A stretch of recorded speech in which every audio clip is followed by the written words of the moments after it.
Hey guys, this is Dodoid.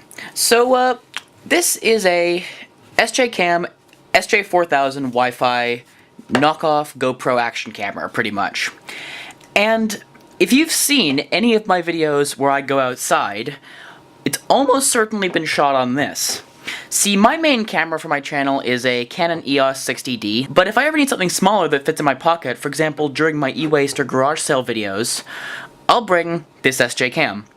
And it really is pretty much just a tiny, cheap knockoff GoPro. So on the front you have the typical sort of GoPro-like arrangement of lens, button, and a button on top, along with some branding. On the side we have two buttons, up and down. The upper one also has a Wi-Fi symbol on it. You hold that on to turn on the Wi-Fi. And there's also a speaker there, I believe. Could be a microphone too. The front is cheap plastic, not a touchscreen. And it does have a display, so you can see what you're filming. As you can see, there's my table. It has some indicator lights here. These tell you when it's recording and when your battery's low. On this side, we have the HDMI, micro USB, and SD card slots, as well as a microphone up at the top. And on the bottom, we have a tricky-to-open little door for a battery, which is kind of hard to get out, but you probably don't need to swap it all that much. The battery is a decent amount of the size of this whole thing, which is probably good given that it's meant to be a portable device, so you'll want a decent battery life. So let's take a look at using this thing. We will hold down the front button to power it on. We get the boot screen and a logo. And it boots reasonably quickly.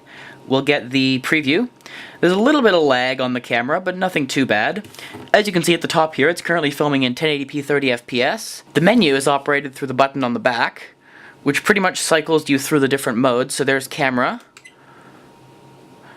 There's sort of view photos. There's nothing on the card, so it won't see anything. And there's the menu. As you can see, it's a pretty typical menu, but it's reasonably in-depth. There's plenty of options on it. And if you want to dive into this, you have some options for some pretty interesting stuff. Among other things, you can do time-lapse, recording on a loop, and I mean, most of these work okay, although I don't use them that often. And it's reasonably configurable. As you can see, you can also set up Wi-Fi. This is for remotely viewing the camera's output with a really questionable app I would not suggest you download if you at all value the contents of your Android device. And there's also some English in here. License no set. License no set to you. So that's my SJCAM SJ4000 action camera. It's not exactly a fancy device. It's cheap and a couple of years old. But if you've ever seen a shot on Dodoid where I'm walking around, chances are it was filmed with this. It's kind of my go-to for anything I don't want to bring the big camera for. So, yeah, that was just a quick look over this. If you did enjoy the video, then please do be sure to subscribe. It's still a very, very small channel. It does help us grow. And until next time, bye.